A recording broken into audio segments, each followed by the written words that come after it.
How's it, Laura? Hey everybody, how is everybody today? Hope you're all feeling good on this Saturday evening. Yeah, no, definitely. We've obviously got a very special guest, and I just want to say thank you so much to Elizabeth from Busy Lizzie. We're going to obviously put her email and all her contact details below. She's done an amazing job on helping us set up our logo and all our graphic stuff. So thank you so much, Elizabeth. A whole profile. It's amazing. It's amazing. It's really beautiful. Cool stuff. Really beautiful. So everybody, please support Lizzie. Her business called Busy Lizzie. You can see how beautiful and amazing her artwork and everything is, her design and everything. I mean, I think what she's done for us, it's so chic and it's so beautiful. It's amazing. And you know what? It's exactly what we asked for. You know, she knows what her clients want and she goes out to make sure that they get what they want. So please support her, and yeah, big thumbs up to Elizabeth. Thanks, Elizabeth. Yeah. We have a very special guest with us this evening. I'm actually really excited about this conversation. I don't know if any of you saw who's in our Talking Sirens chat on our Telegram group. Chad Blignaut. We had a conversation the one night. We kind of delved a little bit into intrinsic rights. So I've brought Chad on. We're going to have a very nice chat about our rights and how it all works. How are you, Chad? Good evening, Sirens. How does it feel to be a thorn between two roses today? Quite nerve-wracking, I must be honest. I actually realized that I must be the only guy that literally walks himself into a cove of sirens. You mean swim? Guys, sorry, we don't have Chad on the camera because he's having internet issues. So we unfortunately can't have his video on with us. So we've got his voice only at this point. But if we lose him a little bit, then just please bear with us just a tad. Okay. We ask you nicely. Peter says, looks like Laura's going on another date. Are you offering, Peter? Yeah. Okay. So I was giving some thought to this whole thing about coming on to the Sirens show, and I realized that I might actually be making a mistake. So I thought the best way to solve the problem is to have an intrinsic right to a reparation. So all the ladies out there, you can send me all your nudes. That's fine. Okay. Oh, is that how it works? Oh, I see. Yes, your camera might crash, eh? Yeah, definitely my data will die. Yes, big time. Anyway, I just thought that would be fun. It is. It is. Okay, great, yeah. Laura? Chad, would you like to explain? I think you would be the better person to explain because some people don't understand what the word intrinsic means. Can you please explain it to everybody? Okay, intrinsic means basically somebody who has the natural order or a natural intrinsic right to a certain thing. The problem that I generally have with that is we have a pretty bad misconception out there that we think we have intrinsic rights. Now, while you could visualize the concept of a intrinsic right, it actually has no utility in the real world. And I'll explain why. So let me give you an example. Let's do a little simulation sort of game, if you wish, and we'll use the three of us. So let's say Laura, Ruth, and myself. We're going to each assign ourselves one intrinsic right, and then I'm going to play with that to show you why intrinsic rights are really not useful in the real world. Okay, so let me give you an example. So let's say, Laura, you're going to have the intrinsic right to life, okay? Now that sounds pretty straightforward. It's pretty good. Everybody would agree you should have an intrinsic right to life, right? Yes, I agree. Great. All right. So let's take Ruth now. Ruth, we're gonna assign you the right to property, and we're gonna say you have the intrinsic right to property. So that's again another reasonable right you should be assigned. We agreed on that. Yes. Okay. Agreed. Now myself, I'm going to assign myself the intrinsic right to choice. So, and I think everybody would agree we should have the right to choice. Yes. All right, so let's take the simulation and we take the three of us and we're going to put us into a little goldfish bowl and we're going to press play on the simulation. Now, what happens is, Laura, you realize for you to have and to carry out your right to life, maybe you require property. So what you do is you invade Ruth's property to ensure that you keep your life. But now Ruth thinks to herself, but hang on, I have the right to my property. So I have the right to defend my property. So what she does is she defends her property, and in the process, she kills you. Now, because of me having my choices and my right to choice, I decide, okay, I don't want to live with anybody that's going to invade property or kill another human being. So I decide to kill Ruth. So that's my choice, and I'm using my intrinsic choice. So what happens is we're now trying to figure out, well, why did this play out? How did this actually play out in the real world? And the reason for it is because there's a problem in the system. So there's no buffer. And the buffer is essentially we need to recognize each other's rights and we need to grant each other those rights. And that's the essential problem. So if you kept on replaying this without granting the rights and without recognizing each other's rights, we would never be able to have functionality in an intrinsic right. Because as you are aware, we're all individuals and we all recognize that we're very different in the way we think and the way we do things. And because of that, we may have different views of what an intrinsic right is, which could lead us to indifferences between ourselves.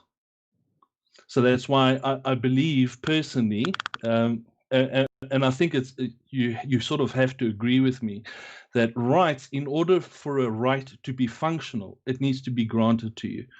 In order for it to have any value, it needs to be recognized. Recognized, y'all. It doesn't happen. Yeah, Does so not let me give you an example. So Laura, you got the right to life. Yes. How much function does that have if nobody around you recognizes it or grants it to you? Or respects it. Yeah. Yeah, it's true. I suppose it doesn't have much value. It has zero value. So when we talk about intrinsic rights, we're talking about, essentially in my mind, something that is just conceptual. It's a concept, we can conceive of it, but it doesn't have any real world application. You can't apply it in the real world. And the reason being is because we're all individuals and we all have to recognize each other's rights. Makes sense. You make sense, yeah. It definitely makes sense. It's making a lot more sense to me than the other nights, if that makes sense. Does it? Yeah. Yeah. Well, yeah. It's like I said, to me, when I do talk to people, I find it very difficult to have a normal conversation with them because their normal knee-jerk reaction is going to be, well, I have rights and I'm entitled to my rights. So anybody that says any different, well, they're simply wrong. And that's your normal knee-jerk reaction. And I suppose you could call that your intrinsic right to have the knee-jerk reaction. But it has no functionality. It really has no functionality when we're talking about grouping ourselves, especially into like some form of a societal formation, if you want to call it that. Yeah, no, I agree. Ruth, do you have a question? No, carry on. I'm listening attentively. I'll think of something soon, I'm sure. Okay, so would you agree with me that in order for a right to have a function in the real world, would you at least agree that somebody needs to at least recognize that right and grant you that right? I agree. Generally, we'd hope so, yes. Yeah. Okay, great. So now the reason why I'm asking you that is because I hope you don't mind, but I'd like to segue into another topic that I think that people don't really think about that much, and it's in my mind a problem that's coming really fast, and we haven't recognized it. So I'm going to ask you, what are your thoughts on AI? Sure. Laura, do you want to go first? Yeah, the only thing I don't like about the whole AI thing, especially when it comes to using robots to take over jobs, is where it's going to get to the point where people are going to start, where we're going to lose our unemployment, basically, where we're going to have more unemployment. I think that's the one thing that I don't like or agree with AI. Yeah, okay. So the reason why I'd like to talk about the AI is because it is a topic that I find is coming up more and more, and I think it's because it's a technology that we're going to be encountering pretty soon.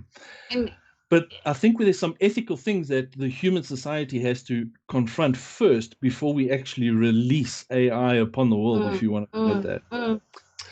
For instance, balance of rights. Is artificial intelligence going to eventually have more rights than the human? Spot on. Spot on. You're going down the road where I want to take us. So essentially, go Ruth. So let me give you an example. When I'm talking about AI, let's first get the definition of AI out the way, because we can talk about AI and we could be talking just about a simple algorithm that is capable of calculating something. That could be a recognized form of AI. But the AI I'm talking about is the AI that is capable of writing its own programming. It's capable of recognizing its own consciousness, if you want to call it that. And at the same time, it must be capable of passing the Turing test. So, and you know what the Turing test is? No. Okay, sorry, no. So the Turing... No, it's fine. I just wanted to know if you were aware of it. So the Turing test, okay, I'll explain anyway for the viewers anyway. The Turing test is essentially what you need to do is you need to be able to place an AI behind some form of, like, let's say a screen, if you wish, or into a separate room, and then take another human being, put them into a separate room. Then you take a third human being, and the third human being must be able to converse with either one of the entities. And the Turing test, in order for AI to pass the Turing test, the person that's taking the test and asking the questions should not be able to tell the difference between the AI and the human being. Sure. Okay. That's essentially the Turing test. So when the AI gives answers to questions that the person would just ask, it would be in the format that another human being would be able to do it. So you couldn't recognize the difference. Okay. So essentially that's the type of AI I'm talking about. Now, let's play a little scenario out. We would at least agree that from a mathematical point of view and from a calculation point of view, AI is capable of calculating much faster than human beings. Oh, definitely. I would agree with that as well. And I would also go down that road thinking that AI is capable of calculating rapidly certain problems and seeing what can take place very quickly in a short space of time. Yeah, can work out algorithms a lot faster than a human can. Yeah. So let's take a little story, and I'm going to give you a little scenario and play this out, and then we'll go down, because trust me, I am tying it into rights as well. It will be tied into together. So let's just keep a pin in the rights for now. So here's the story. We have a spaceship that's going to go off into space. It's a one-way trip, and it's going to carry a mother and her infant child to Mars, where the husband is busy working. Okay. Now, shortly after departure, something goes really wrong, and the mother falls gravely ill, and she actually passes away. Now, the ship has no capability of a return to trajectory back to Earth. It has to go to Mars. Now, we've installed in the ship an AI that is capable of managing navigation, and it's managing life support and so forth. So the AI calculates to itself that we have a problem, because now we have the mother who's now passed away, And there's this infant who can no longer look after itself. And the trip is going to take, let's say, 8 months. So it's pretty clear the infant can't look after itself. Yeah. So it recognizes that this infant is going to suffer unless there's intervention. So what the AI does is it turns off life support. And it literally ends the life of the infant to save the infant from suffering. All right. Now, here's where the problem comes in. Ship arrives at Mars, and the father is now distraught. His infant child has been essentially murdered, and his wife is dead. So to appease his feelings, they decide what they're going to do is they're going to turn off the AI just to make him feel good. It's something similar. I'm taking you something similar to, when like a lion that's in a cage attacks a human being, we tend to put the lion down. Yeah. So something along those lines. All right. Now, would you agree with me that means to the AI, human beings are an existential threat to it, even though it might act in the right way? Yeah. Mm-hmm. So now, if, let's say, for an example, if an AI is capable of calculating really fast, much faster than a human being, let's give you an idea of how calculating it can be. Let's say it's even capable of solving, let's say, the Thomson's lamp problem. Okay, so you know what the Thomson's lamp problem is? No. Let's take him to Google it. Sorry, Yeah, ladies. We're laymen. So, okay, so the Thomson's lamp problem is this. So let's say you have a lamp and you have a switch, a mechanical switch. Now, over 1 minute, in the first minute, the moment you start the clock, you switch the lamp on. At the 60-second mark, the lamp gets switched off mechanically, okay? And then at 1 minute and 30 seconds, now you start dividing by 2, all right? So you divide the next minute by 2. So at minute and 30 seconds, you switch the lamp back on. And you keep dividing the time from 1 minute 30 up to 2 minutes. You keep dividing it over and over in half, which essentially leads you to an infinity, all right, to recurrences. So what happens now is we are aware, we switch the light on at 0 seconds, and we switch it off at 60 seconds. We then switch the light on at 1 minute and 30 seconds, and from that point onwards, we have no idea whether the lamp is now on or off.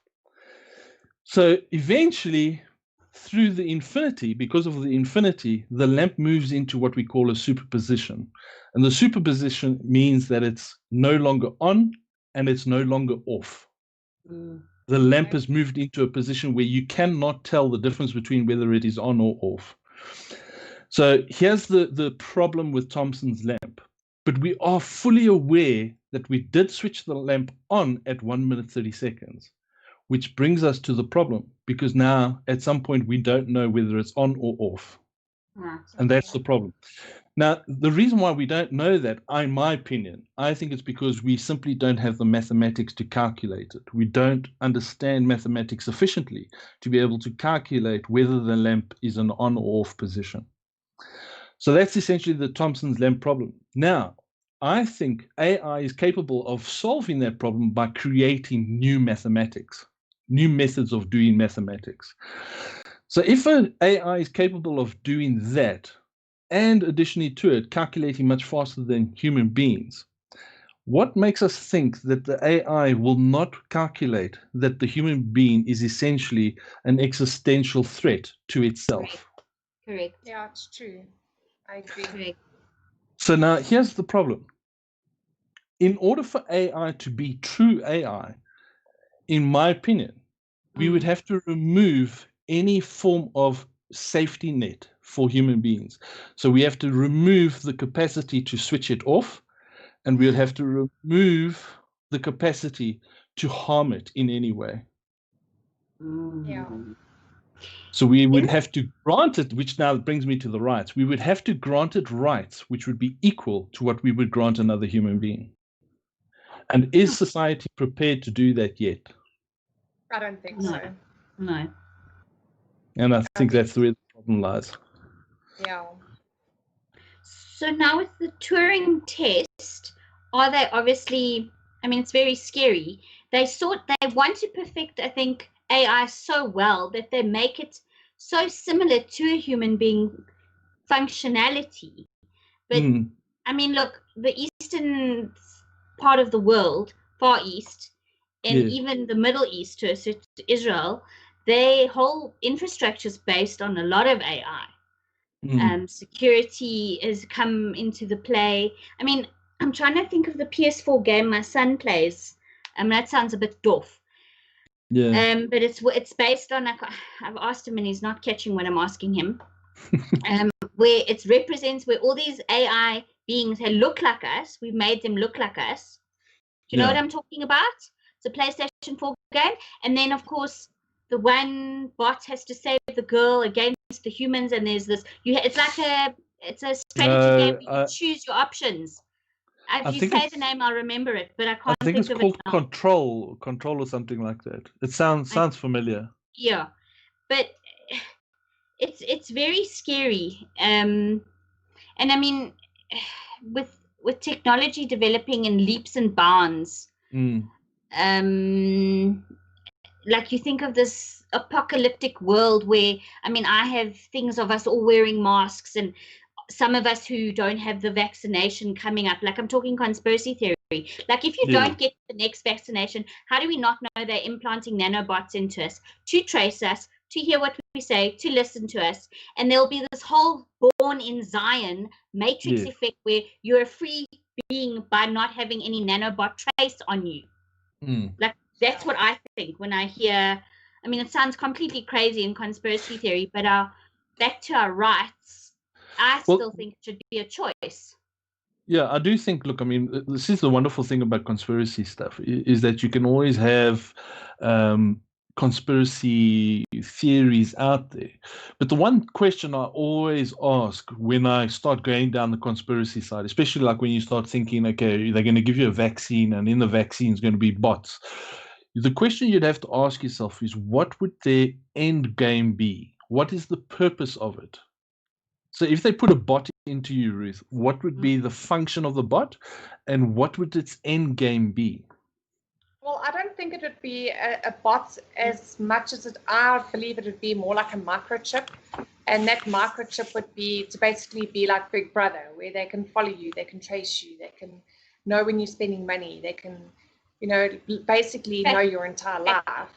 Yeah. So, but now I hate to break it to you, Laura, they can already do that to you. Yes. Yeah. They already do that with your cell phone.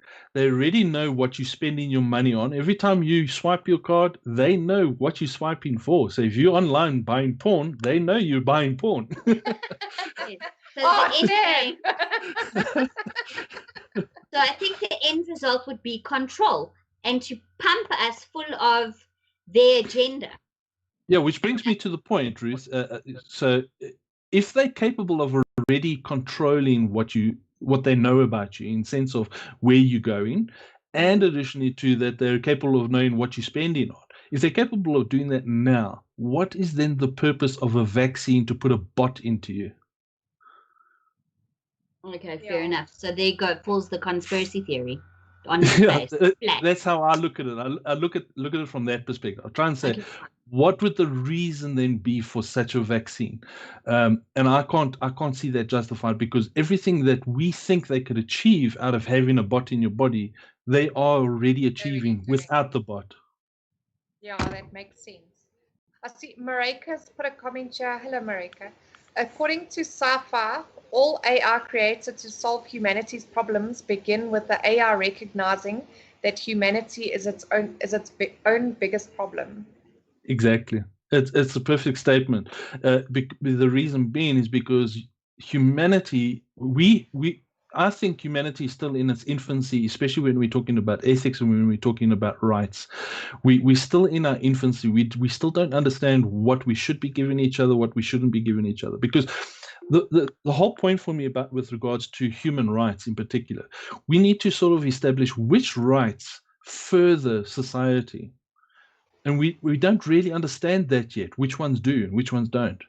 And that's why I think we're not ready for AI, because the reason AI is going to recognize that, and automatically when something else has a how should I say, superior position to you, it will think of itself as being superior. So, like for an example, the conquistadors, when they arrived, at the Mayans, the Mayans to them were savages, and they didn't. And they had no regard for the Mayans because of the reason that they were far more advanced in a mental capacity or in a technological capacity. So for them to exterminate the Mayans was really nothing. It didn't mean much to them. Now, if you're an AI, exactly, if you're an AI and you recognize that you are superior to a human being and you're capable of calculating faster than a human being, and you have a superior ethics, why would it not want to exterminate us, especially if we have the switch that can turn it off? But also, to me, I mean, with on that same point, I mean, as you're saying about the small boy, the infant, it didn't want the infant to suffer, so it basically cuts off life support. So what would then stop robots basically from saying, oh, look, this person's got cancer, they're suffering, and killing them? Yeah. The same thing. You see, what I think is, why would we want AI? What would we create AI for? And I think it would be, we would want it to create an extension of ourselves, to make our lives a bit simpler, to do the menial tasks we don't really want to do. So like clean toilets and so forth, the things that nobody really wants to do. So, and what's going to happen is we're going to give too much control to AI. So let me give you an example. We're going to really get to the point where we will rely on AI to order our medication for us. How will you know that the next set of medications you're going to be getting from the AI is the right set that's for you? Yeah. Especially if the AI is controlling the label that goes onto the packaging, if it's the AI that's packaging the medication itself, and it's sending it to you. And you're going to end up getting Viagra instead of anti-anxiety pills. Yeah. And can you imagine if the AI is considering you as an existential threat to itself? It would be calculating much faster how to get rid of you than to actually save you. Yeah, that's true. But Gentle and Fredemals makes a good point. You imagine an AI cop, I suppose, like RoboCop. I think that would actually be pretty good, actually, because then you wouldn't have so many deaths, I suppose, from on a off cop's point of view.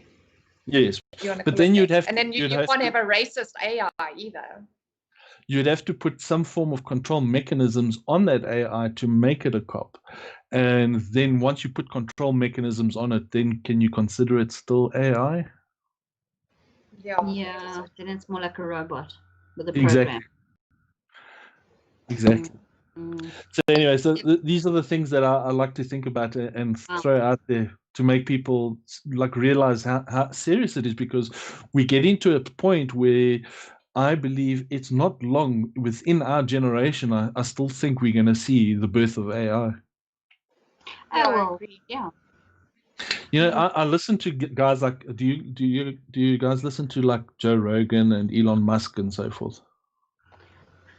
I've seen them on the streams, and I've read a bit, but not as much as I would like to. Okay, so Elon Musk is one of the great naysayers of AI in particular, and he's threatened by it. But here's the irony I find in him being a naysayer. He's creating a link that will link essentially AI to your brain directly.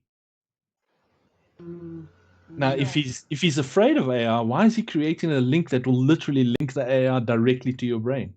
Yeah, to me, that just makes no logical sense. Yeah. So, but yeah, anyway, so yeah, it's just like we're living in really strange times, and I think people need to start considering what rights we should be looking at, what we shouldn't be looking at. Should we be getting involved with AI at the time that we are, etc. And shouldn't we be, because there's, in my mind, there should be nothing wrong with holding a little bit back on technology to allow for society to catch up. Sorry, Chad, to interrupt you, but you're so right. We haven't even explored most of the ocean, let alone Yeah. space. We Yeah. haven't even delved into what I said this to someone the other day, that nature is our greatest teacher, and we haven't even mastered that yet. Yeah. We are at our infancy, and we're acting like a bunch of animals at the moment, I'm afraid, and we're all in this infinite circle or infinite loop of absolute chaos. And I mean, I sound silly. I mean, obviously I have a child, so I've watched, I mean, I don't know if you've seen it, Wall-E, the little square robot that is a trash compactor and finds his way up to the mothership. I mean, there's a perfect example. AI, the control ship, the ship's been on autopilot for so long that it takes over. Yes. And the humans have become obsolete and lazy and basically none give a damn.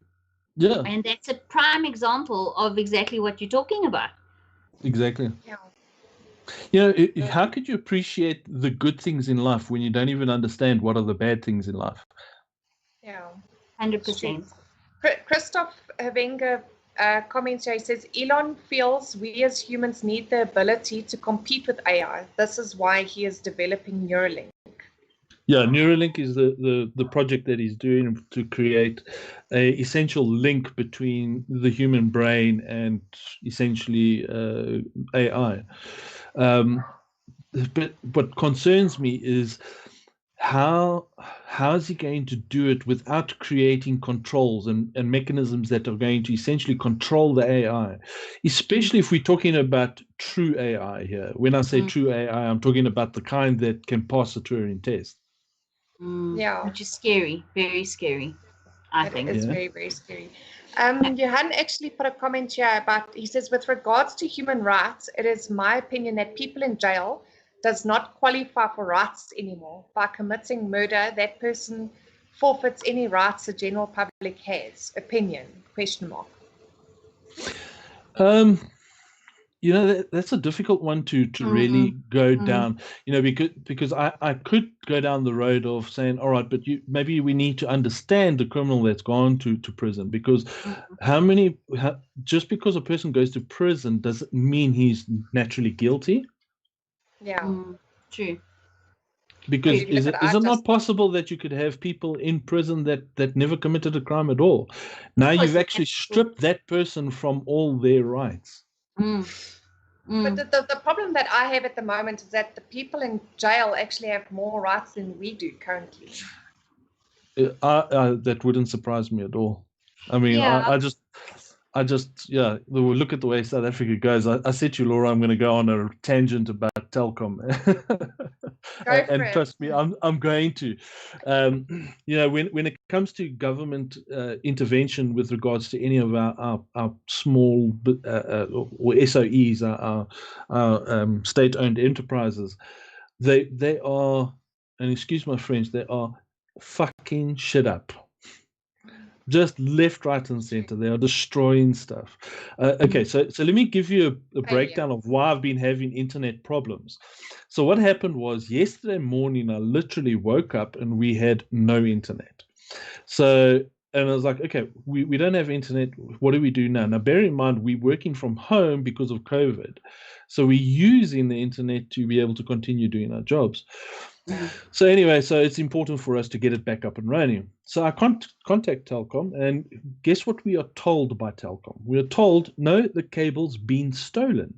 So we say, oh, all right, so the cable's been stolen. All right, so when can we expect the cable to be repaired? And this is the response I get. We may repair the cable and we may not repair the cable. So I'm like, okay, what do you mean you may repair it, you may not repair it? What does that mean?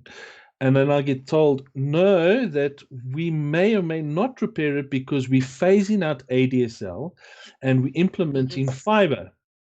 So, okay, great. So when can I expect the fiber to... No, hang on. Before we even get there, before we even get to that point. So I say, okay, so when are we going to get fiber? Because in the area that I'm in, we don't have fiber. It hasn't been implemented yet. So he has no idea. So I say to him, okay, well, I'd need internet. What's the solution here? You're not going to put a new cable in. There's no fiber, and you can't give me a date. It could be 2 months, 3 months, 6 months. We have no ETA on the fiber. So when can I expect some form of internet? We must have an alternative solution here. So his response to me was, no, we're supposed to upgrade you to LTE. So I said, okay, great. So let's do that. Let's go and sign up, and we'll get that signed up, and we can carry on with that. No, sorry, your area still doesn't have LTE either. Okay, so now you're phasing out ADSL in my area. You haven't implemented LTE. You haven't implemented fiber. So what are you doing? So I said to him, so I said to the guy, literally, I said to him, so what backup plan? Surely somebody in management there must have some form of a backup plan for this type of situation. So he says, yes, but it's cable theft. It's a national problem. So I said to him, yes, because it's a national problem, does that mean you shouldn't have a backup plan for it? That's exactly why you should have a backup plan for it. Yeah. So he's like, no, we don't plan for cable theft anymore because of the reason it's a national problem. And I said to him, do you realize how fucking stupid that sounds to me?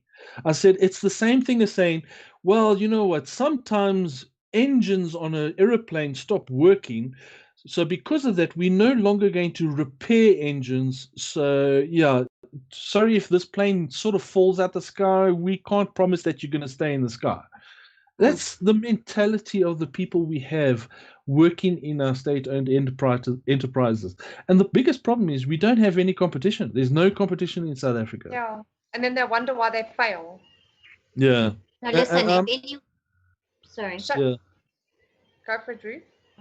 If anyone listened to that live stream that the rabbis, what was it, he's in Daba or he's whatever it was, I have never seen, I've been on Zoom and live streams. We've obviously had technical issues, but this is the president's office. And they can't even run a Zoom meeting to the nation.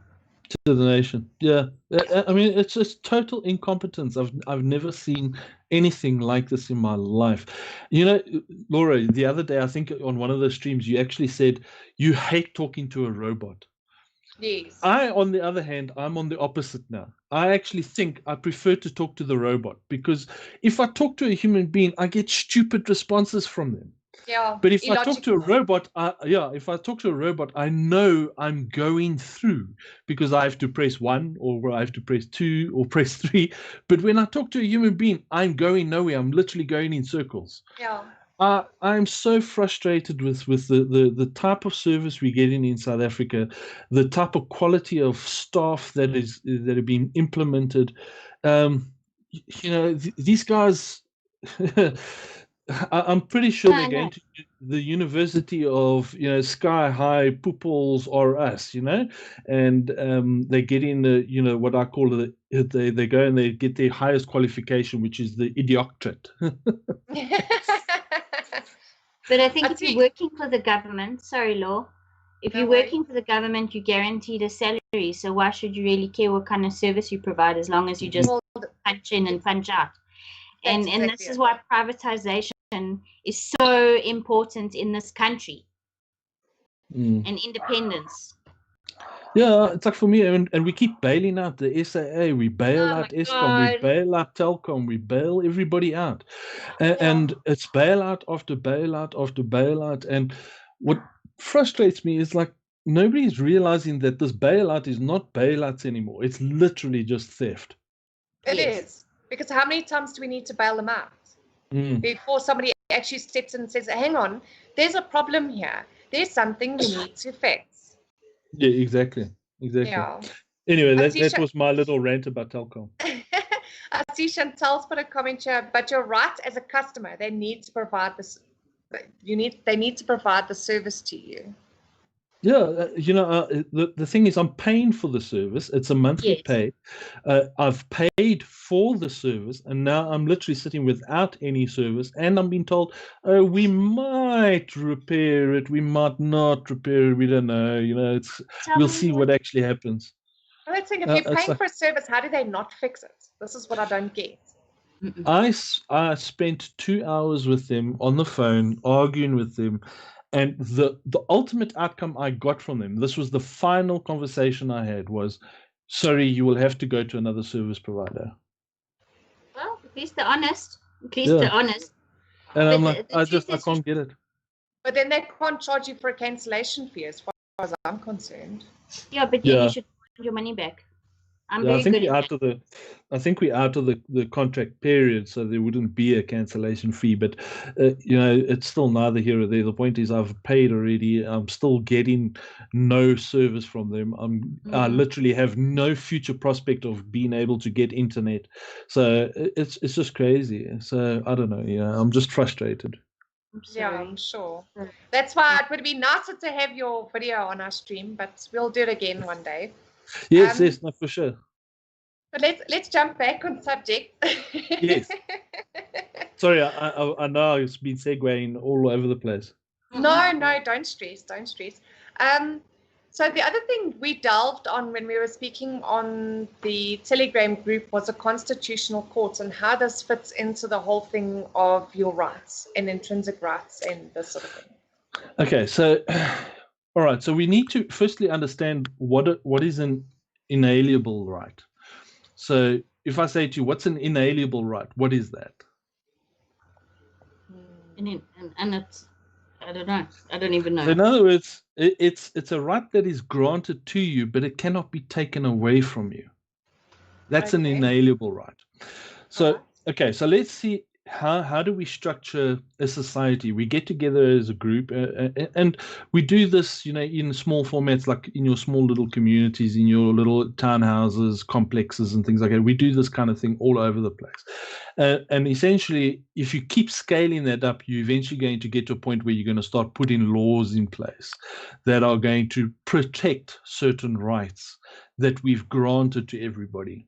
Okay, and those laws need to be placed somewhere. So what we do is we create a constitution that are going to say, all right, these rights, we are going to ensure that if you're born into our society and you are living within our society, or you've transferred to our society, you are protected by these rights.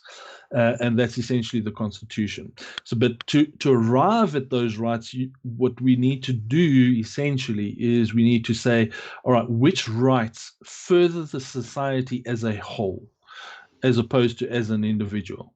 Because like I said to you, we're all individuals, and if we only recognized intrinsic rights, then we would literally have millions and millions of laws.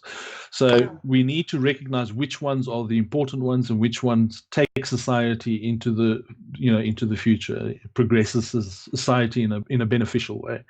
And we tend to fight those cases in court, and you know, sometimes we may recognize something as being a right, and then later on we discover that we were wrong. It's not actually a good right. We thought it as being a good right, but it wasn't. So, like, for an example, and I'm just using it as a hypothetical, there was a stage where slavery was recognized as being fine. You could have slaves. You could own somebody as property, if you wish to call it that, and it was legal to do so. Let's just state for the record that was at least 100 years ago. Yeah, no, we're talking many years ago. We don't agree with it, obviously. If you were living in the time, you would have thought of it and recognized it as being okay. Today, we would look back at it and say, geez, how the hell could you actually own somebody as property? How dare you do that? Yeah, we wouldn't even be able to comprehend it. And the reason being is because society has evolved into a better situation, into a better moral situation. We understand our morals better, and we understand our rights better, and which ones work for us and which ones don't.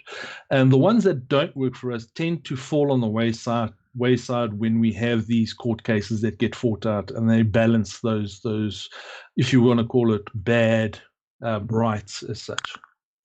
But I think that also falls in, like, even with the slavery, it falls the same in where before women never used to have rights, whereas now women have a lot more rights than what they used to have. Yeah, you see, so like if we went back, I'm going to use this now because I know you ladies are a little bit on the feminist leaning side, but not much. No, well, but bear in mind, I'm not saying you're the modern age feminist. I'm not calling you that. Okay, I am saying you do want and recognize equality for all. Okay, I think you do agree with that. Yeah. Okay. Definitely. Now, if you went back, let's say 150 years, all women well, I shouldn't say all women because that's sort of blanket statement, but most women didn't really worry about it because they had a different gender role. They were working in a different environment. So they didn't care that the husband was going to work while they stayed at home doing the washing and ironing and things like that. Some of them may have liked it, some of them may not have liked it.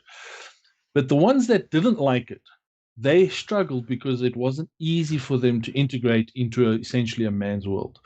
So, but we needed to recognize they had the right to want to go there anyway. And we had to change laws to give them that right. Yeah. Okay, so what you're saying is effectively we need to re-look at our laws. Like, so let me ask you a question, Chad. Do you believe, sorry, I don't know why my phone just pinged. Do you believe that the Constitution as we know it lacks certain or has little cracks in it when it was written? Do you think that, like for instance, this pandemic where the government's been given total control, there's a difference between a disaster and a, what was it? Disaster and a different relief scenario? An emergency, yeah. An emergency. State of an emergency versus a state of disaster. Yeah. Look, a constitution in my mind, our constitution in particular, has a lot of loopholes. It's because it's got a lot of vague conversations in there where they don't give you very nice breakdowns. So like, for an example, expropriation without compensation, it is slightly vague. Hence, you've got the guys like the EFF and so forth who have been given legal advice, because I'm pretty sure you can't expect them to not have sought legal advice. They would have gone and said, all right, well, what can we do to change these laws? And how do we go about changing it? And they say, well, you know, this Constitution, this law specifically, Section 23 or whatever the case might be, it's a little vague, so we need to clarify that more. And what they want to do is they want to insert their own descriptor of what they recognize the law to be. So yes, I don't believe that the Constitution is without errors or flaws. But then again, on the same breath, I don't believe there is any constitution anywhere in the world today that is without that. All constitutions need redressing. All constitutions need constant updating, constant changes in order to keep up with the times, because people change the way they work. 20 years ago, between having a white man and a black man working together was very difficult. And today it's not. It's almost common nature that white and black men work together. So, and we may have had laws 20 years ago that sort of forced it to be separate, and 20 years later we don't. We've removed those laws because we've changed. We've evolved our thinking. We've evolved in our mentality. We've evolved in our morals, if you will. We've recognized certain things really work for us and certain things don't, and that constantly changes as time progresses. Yeah. So then would you say then basically every time we do the elections, they should go over the Constitution?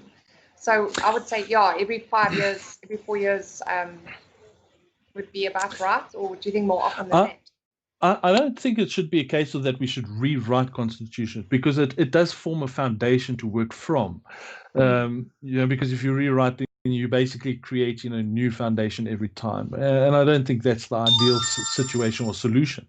I think the better option is to say, all right, let's go through the Constitution and let's see, is there anything that we can change that makes it better for the next generation? Because is it important for you for this generation, or is it important for the next generation? And I think it's the next generation that's the most important. So yes, I think we should be re-looking at certain clauses, but I think we do that already, in the sense of by challenging most of these things in court. Yeah. Okay. So yes, essentially challenging things in court, in my mind, is a good thing. Can I ask you another little question? So I want to give an example as well. I want to segue. Sure. Are you, if I may ask you a personal question, are you a religious man, or are you an atheist? I don't know. I'm just asking for. I don't know if you don't have to answer me. I am an atheist. Yes. Okay, fair enough.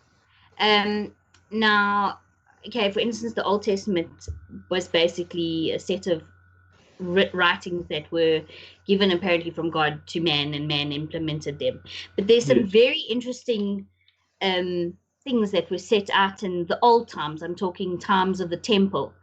For example, if a person happened, this is actually a law. Look, I'm not a rabbi. But if someone had killed another person, okay, so but I say I'm chopping a block of wood and off there flies the handle and cups my whoever in the head. Next door neighbor. And now I'm in big trouble. Okay, there were apparently cities that, or certain cities like prison and ghetto cities, that this person could go to and hide, almost like refugee camps. Obviously, there were lots of lepers and outcasts and people that weren't really savory staying in these cities, but you could run away to and you'd be considered safe to a point, unless someone wanting to take revenge on behalf of the other person that was killed on you, and then there'd be all hell to play. Okay, that's something that I find fascinating. Yeah, I'm trying to understand the question though in that. The question is, do you think that by killing someone by accident, like I know America has all these laws, 1st-degree murder, 3rd-degree murder, like putting a level, on something like that? Well, we really do, and that you've already pointed it out, having 1st-degree, 2nd-degree, and 3rd-degree murder. We do have levels, and we recognize, even whether it's culpable homicide or if it's not culpable homicide, etc. So we already have those in place and intact. I'm not a staunch proponent of having, and I'm using that example that you've given me with regards to a city, of having something like that. And the reason being is because I believe everybody should face the responsibility of their actions. So even if it was accidental, if you were busy chopping with an axe and the axe slipped out your hand and the axe ended up hitting somebody and killing them, to me, the better solution than having to run to a city is to confront the situation face to face and take the responsibility that, yes, it wasn't intended. And, I would stand the ground and say, listen, I had no intention to kill this person. It's not something I intended to do. But if you feel that I need to be punished for it, so be it. I understand there's been a loss of life. So whatever that punishment may be, I'll take it, I believe you need to take responsibility for your actions. Put it that way. The same as a car accident. It's the same sort of principle. Yeah. So to me, the example that you gave there is it's the same thing as somebody having an accident in a car or driving over a child with a bicycle and then speeding off. There's a vast difference between somebody who speeds off and somebody who stops. The person who stops is of the moral higher ground, in my opinion, because they're taking responsibility for the action that has taken place. Yeah. Okay. Whereas somebody who drives off is the coward, in my mind. Yes. Kat made a lovely comment, Josh. They said language evolves. New words need to be included once it is accepted by society. Exactly. Language is constantly being updated and evolved. Some for the better and some not. Especially when we start talking about all the new little abbreviations for gender and so forth. It's getting so out of hand. But so some is great, some isn't. So, but the reality is we need to be able to teach our kids to reason properly and to be able to understand what their language represents and how to be the better of themselves, and not to make the mistakes of the past. I mean, because I think we tend to teach the same problems to our children. It's like hate begets hate. Evil will always get evil. We create a never-ending circle. Yeah, we teach the cycles to, so it's like, where did I see it? I think I was on, RG's favorite channel, Mr. LL's channel. There was somebody that came on there and they were saying, they're so angry that all they want to do is go out and start murdering them. Yeah, and he was obviously referring to the black people, and to me, I was like, okay, I understand that you're not living the happiest life you want to live, but that's not justifying going out and murdering people, because you're just creating more hate.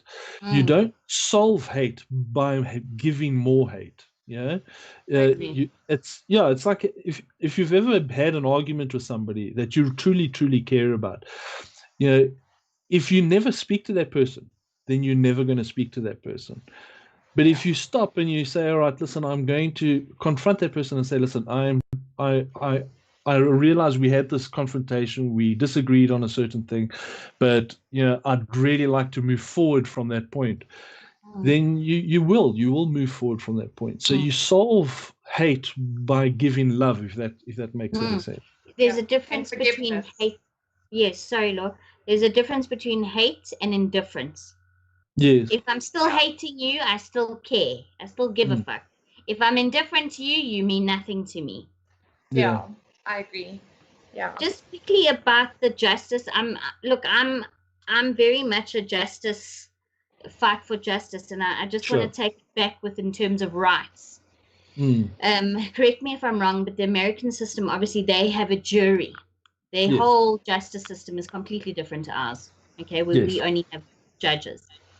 And I'll say it again. I mean, I know my frame of reference is my religion.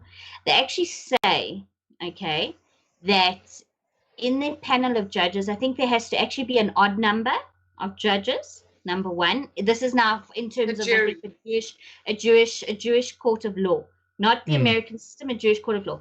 There has to be an odd number. Number one, I don't know if there's anyone. Maybe I need to do a little bit more research, but they say that it's impossible, logically and rationally, if there are 12 people or 11 people in a room, for them all to agree. It's impossible, because there's going to be at least one, that does not agree. And I find that I think about that all the time in terms of rights. How can, if there's all like a panel of judges and they all agree, there's been some collusion. There's been some wiggy-waggy. Does that make sense to you, or is it something that? But I suppose that's why they call it innocent until proven guilty. Because if you look at, say, for example, like if you look at the American jury system, if you've got, say, for example, 5 out of 11 people that still don't see the person's a murderer or whatever, then they re-go over all the evidence and everything again. Then that one person could say, okay, now wait, now I believe that person is a murderer. Yeah. And that's why it's not necessarily about collusion. That's why it has to be that every single juror thinks the same thing. Because for me, sorry to interrupt you, Laura. For me, I think I like to think in the world of impossibilities, and I struggle with the concept of an impossibility. So now, when we're talking about, is it impossible for 12 people to agree on something? I don't think it's impossible. I think it's just very difficult. Now, in the case of using like the American law, for example, if you've got 12 jurors and they are all disagreeing, you got to bear in mind what does happen at some point, especially when it starts getting into like a stalemate type of situation. The judge intervenes and he then goes to them. He says, listen, forget about your biases, forget about what you personally think. Look at what has been presented to you from a law point of view, what evidence has been presented to you, and look and interpret the law this way, because you can't use your own personal interpretation. You have to interpret it the way the court interprets it. And that's how they create the balance of that situation. And that's where you're going to get to a situation where everybody in the room will eventually understand the law and understand, okay, was sufficient presented? Was the preponderance of the evidence sufficient in order to convict the person? And you can either go to a yes or no there. And I think like I said, I don't think it's impossible, but I do think it is difficult. I'm sure it is. But I mean, that's why I think they take so many days to sometimes actually get the judgments. Yeah, I mean, and it also depends on the type of case. If it's a case of guy goes in and asked a painter to paint his car green, and he ended up with an orange car, then I think it's going to be very easy to convince 12 jurors to agree. Okay, he didn't get what he asked for. So I think it depends on the type of case. Yeah. Yes, it's open and shut. So, but when it gets to a more complex type of case, then I think it can get very difficult, and even maybe to the point of where I would say impossible. So, and when it does, that's when you usually will have somebody stepping in. So, and that's why they actually call it a hung jury, because you do have that situation where it can actually take place. But I don't think it's a commonality. I think it's just a rarity. Yeah. Christoph says here, there is also a philosophy that I heard of at some point that one of the judges always has to disagree to keep the door open for scrutiny. Yeah, in order to be a proper skeptic, you're going to have to scrutinize every little detail in order to root down to the truth of any matter. You have to be a little bit skeptic on pretty much everything. It's like, I know you ladies hate the mass media, but would you agree that mass media doesn't always give fake news?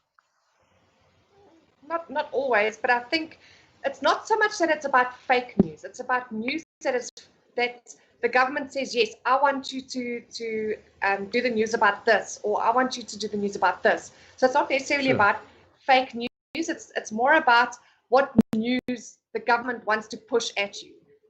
So then the question is, the question I'm going to ask you, Laura, is narrative-driven news, is it automatically false? No. That's why I pose the question, is all news false? Yes, I agree with you. Some news may be narrative-driven. They're driving you down to have a certain idea, but it doesn't necessarily mean that it is false. Yes, I agree. It's like propaganda. It's like they used in the old days. Yeah.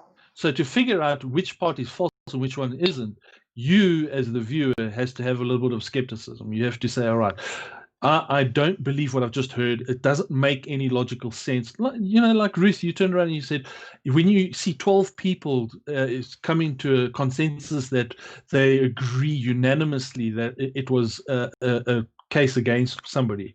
If you feel strongly that you don't agree and there's something up with it, there's no harm investigating yourself and finding out what is the true case. It's like, some people, who was it? I think it was on Germ Show where you got, what's his name? The guy with that's just done the court case, who won the court case? Oh, Reiner de Beer. Reiner de Beer. Okay. So, now, like for an example, Reiner de Beer literally went onto the stream and turned around and said that COVID-19 is fake. So now, for me, I'm skeptical of a statement like that because, firstly, he's a lawyer. He's not a biologist. He isn't a doctor. So he doesn't understand any of that stuff. So, but I'm not going to call him out on it. That might be what he believes. But in order for me to see is what he said is true, I have to go out and investigate. So the question would be, has he been into a hospital? Has he walked into a hospital himself and said, listen, I would like to find out. People are telling me this thing is fake. Can you indicate to me, show me why it's not fake? And I promise you, you're going to start getting very, very nervous because they're going to want to start taking you into quarantine areas. And that's when you're going to start thinking, okay, hang on, maybe I'm a little bit, over skeptical about this COVID-19. Yeah. Because then the fear really does start setting in. So, that's the thing. A little bit of skepticism in healthy doses is usually pretty good. No, it's true. I think I always live by question everything. I always tell myself, question everything. Yes, because exactly. Nothing you ever told is the exact truth. Even if, say, for example, somebody's telling me about an argument that they had with a friend, that is not the exact truth that I'm hearing. There's always three sides to a story. There's the one side, there's the other side, and there's the actual middle. Yes. And I never believe everything I hear. Exactly. Yeah. But, thanks. Chad, are you... I can't believe we've been on for an hour already. It's Yeah. because I speak too much cuck, eh?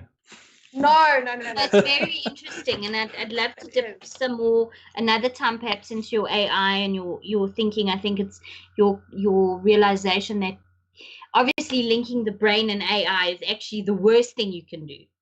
Yeah, to me it's not exactly the best solution. Yeah. No. Yeah, I don't see that as being a good solution. And if you did, I don't think it would be very effective, because you would have to have some form of barriers in place which essentially prevents it being a normal link, a natural link. Yeah. Anyway, so but that's my thinking on the whole situation. Wow, Can we just see if there's any questions here or anything just quickly before we... Sure. Christoph says, but news with a narrative is propaganda and is often used to control or drive opinion. Exactly, yeah. Just Yes, it's designed to drive opinion, but does it mean it's fake? No. That's the problem. It may be driving a narrative, and too much information of a bad thing could make you feel like you're in a bad situation. So, like for example, what I'm talking about is, if, let's say, the media sells papers by selling a negative propaganda, if you want to call it, the negative limelight. So in other words, whenever things are really bad, they're only going to highlight that. Is it then proper for you to believe that the world around you is only bad? No. Because the news may be correct. They might be having 200 cases of murders. They might be having 200 cases of car hijackings.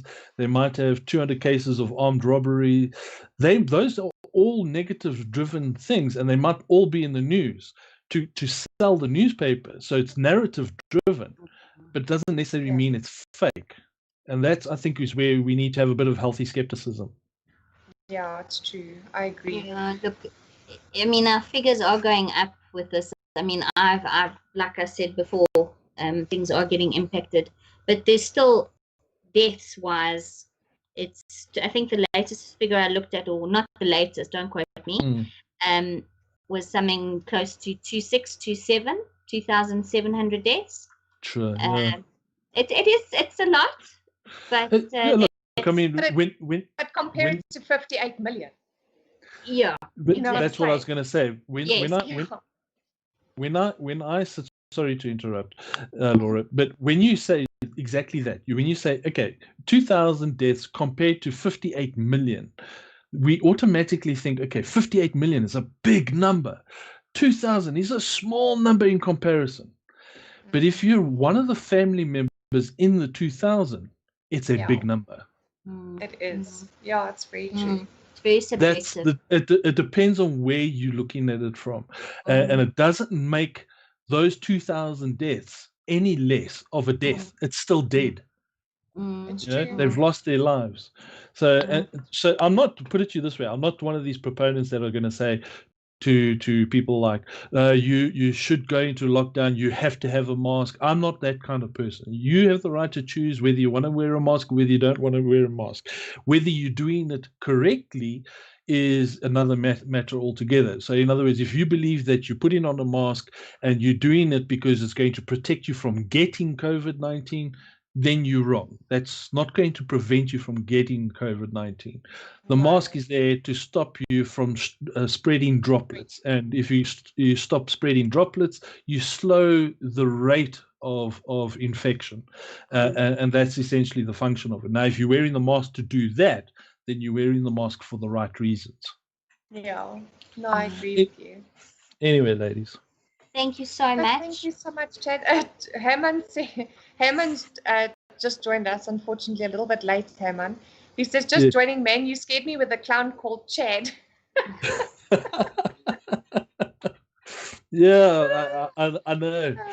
I love the joke a bit. And the main reason being is a lot of people think it's simplistic, and it's just a case of that, I just like the movie or something like that. But it's a long-tailed story. It's DC has been like sort of in my life since I was a little child. I used to, and I think I spoke about it on your chat channel, where I was saying I used to go as a little boy into the CNA and read DC comics and things like that, and so it formed part of my life. And in particular, why I go the Joker route is because he understands something that I think and that's why I liked Ruth's Batman little mug. So I don't know if you showed the audience your Batman mug, but anyway, She's showing them now. the one thing I like about the Joker versus Batman is he understands he has an advantage over Batman, and the advantage being is that in chaos reigns. Whereas Batman has restrictions. He has to work within a certain set of criteria because he has certain morals. He's not going to just run around killing people. Whereas Joker doesn't care. He's going to work within any set of rules he likes, and he changes the rules if he wishes in order to succeed. So, I think he has a fundamental understanding that he has an advantage over Batman. So that's why I like the Joker. That's actually a pretty cool analogy. I should dig that. Who was the Josker the Josker? Listen to me. Joker. The joke. Who is it? Heath Ledger, who won the posthumous Oscar. I mean, he made it for me. Hey, I can't. Yeah. I love Jared Leto. I love his music. I think he's really cool. I love some of his movies, but I haven't gotten into it yet. I have to. The I need to see interpretations more of him. The interpretations in my mind were very, very different from each other. I personally am the Joker and Phoenix fan. His version of the Joker, I really did enjoy that version of it. Yes. But I must say, as portraying the most authentic Joker you could get, that definitely goes to Heath Ledger without a doubt. Yeah, I agree. Yeah. Christoph says, now I have to watch The Dark Knight. Thank you, Chad. No, you do. No one has it's the only time I'll go to the cinema for a Marvel or DC premiere. I'm there, or Star Wars. And then I'm there.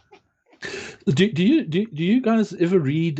Sorry, I don't mean to call you guys. You ladies. Do you ladies ever read like self-help books and things like that? I've read. Do you believe in that sort of thing? Do you believe in like The Secret and things like that? I do. I believe that what you put into the universe is what you get out. So I believe that if you exude negativity, then you're going to get negativity in your life. Do you believe in the power of the mind? Yes. Okay. Can we do an experiment with the power of the mind? We can try. I'm getting very scared now. In closing, this is going to be an experiment of the power of the mind. Okay. All right. But it does require a bit of participation. Okay. All right. So what we're going to do is I'm going to try and focus your mind to the point where we can actually trick your mind into believing something is real, even though you know it's not real. Okay. So you want to go along with me with this? Yeah, we can try. Okay. So what I want the two of you to do is on the right of you, just look slightly to the right of you. On the right, I want you to imagine there's a shelf. And I want you to like literally picture it in your head that there is a shelf, and on the shelf is a salt shaker. Okay. Can you see the salt shaker? Yeah. All right, great. So now what you're going to do, don't do it just yet. I'm going to explain what you're going to do. And then when I say go, you go and do it. You're going to reach over, you're going to grab the salt shaker, but then I want you to heighten the senses of your hand and try and imagine the salt shaker in your hand. And then you're going to literally pour the salt onto the tip of your tongue and keep doing that. Shake the salt onto your tongue until you start tasting the salt. Shall we do that? Okay. We'll all do it together. Ready? Go. We reach out, grab the salt shaker, pick it up. Now start shaking it into your mouth onto the tip of your tongue. Shake, shake, shake. Can you taste it? Can you taste it? No? Okay. I can take this. We've just turned the stream into not safe for work. Just think about what action you've just performed. Oh, Chad! I knew you were fucking with us. I knew you were fucking it with us. I knew it. I was expecting something like this, you little shit. I caught you, ladies. I caught you. But it's all in good fun. Thank you so much for going along with it. And thank you for having me on the stream. It's really been an honor. We have an editing program, ha ha. Yeah. You're gonna have to edit that out. Lekker Thank bliksem. you, Chad. Thank you. Thank you.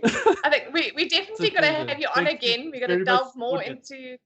Yeah, no, I think there's a lot more to do with rights and AI and all of that we can go into. Yeah, quite I into love depth. all kinds of Okay, topics. so I like fun. to talk about time travel. I like to talk about anything that you guys want to talk about. All subjects interest me. That sounds Brilliant. awesome. And Brilliant. everybody, Cool. don't forget to like our stream before you leave, as well as don't forget to subscribe and share it on your groups, share it everywhere. Get our names out there. Yeah, and just keep Thank you, smiling, ladies. keep talking. God Thank you, bless. Chad. Enjoy the rest of your weekend, everybody. And thank you to your audience. I hope they enjoyed.